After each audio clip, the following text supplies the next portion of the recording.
د نکریزو جینکۍ تنبل وهي نه او خلک د هر خوا نه په واده راغلي دینه. لکه غریب بوله په پیر دی رحمت شه نن خو ډېر پټره پره کې خیر خو دی.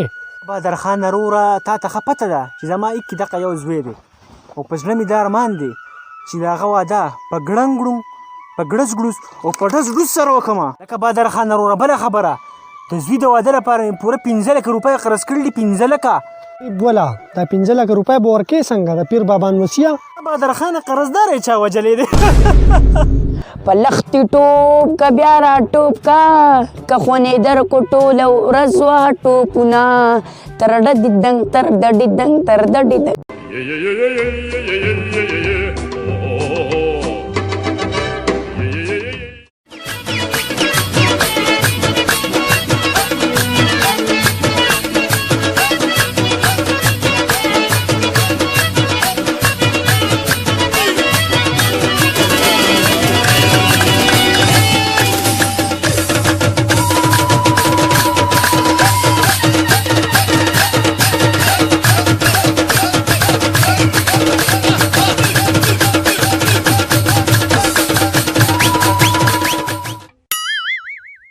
د غریب ګل د زوی واده دی او غریب ګل ډېر زیات خوشحاله دی.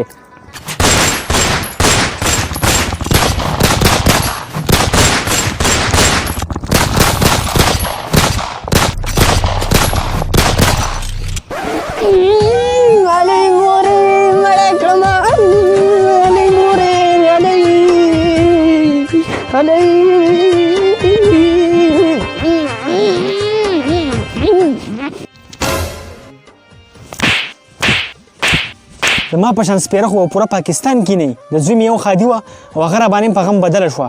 اوس یې هغه هلک ایمرجنسي ته بوتلی دی خپل ګاونډي مې ویشتو. خدایه پاکه ته یې روغ جوړ کړې که نه په غټ غم به غوړمه.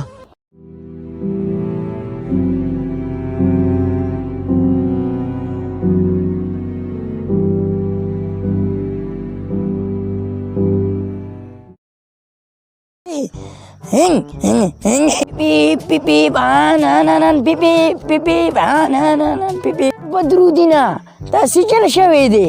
د غریب ګل د زوی واده و ډزې کولې شربت خان شته ما ته لیونی وای ټیک ده زه لیونی یم خو زه هوښیار لیونی یم او دا خلک چې کم دی دا قمقلان لیونی دي. ټش ټش ټش ډز ډز ټا ټا ټا ټا ټا ټا ټا ټا. ای خلکو ستاسو په دې سرونو کې مازغنې دي بوستې بوسو ما هم ډزې وکړې او غریب ګل هم ډزې وکړې. غریب ګل سړی وشتو او په کالتوسو یې پیسې هم ولګېدې زما یو پیسه ونه لګېده او چاته مې نقصان هم ونه رسو. لیونیه واقعي چې ستا په سر کې مازغه دي او زموږ په سرونو کې بوس دي راځه زما په ځای کښېنه. ای خلکه موږ له دې لیوني نه سبق اخیستل پکار دي او زه دې کلي خان یم خان او زما دا حکم دی چې نن نه پس په ودونو کې څوک ډزې نه کوئ او که بیا هم څوک نه قلاریږي او مستي کول غواړي نو دې لیوني په شان په خوله ډزې کوئ او دا زما حکم دی زه دې کلي خان یم خان. ټوکړه دی خدایه چې په دې کلي کې د دې ډزو رواج ختم شو. دا د یو لیوني په برکت سره ختم شو. سم د سړیتوب کالي کړی.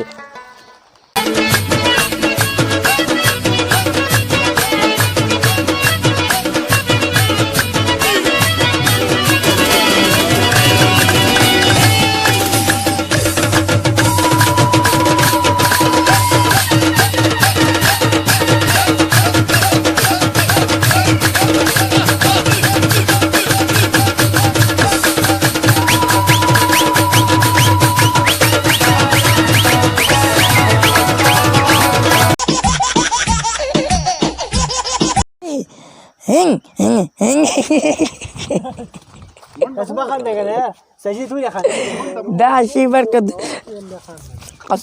لکه بادرخان وروره بله خبره د زوی د واده لپاره مې پوره 15 لکه روپۍ قرض کړي دي. 15 لکه په لختې ټوپ په لختې ټوپ که بیا را ټوپ کا که خونې په لختې ټوپ که بیا را ټوپ کا که خونې در کو ټوله ورځ وه ټوپونه بیب آنان بیب آنان بیب. نو تا داسې کوي. او بله خبره بدرخانه د زوی د واده لپاره پوره 15 لکه روپۍ قرض کړي دي. 15 لکه. لکه غریب ولا دا 15 لکه روپۍ به ورکې څنګه په پیر بابا نوسیه ولې خاندې ته ولې خاندې؟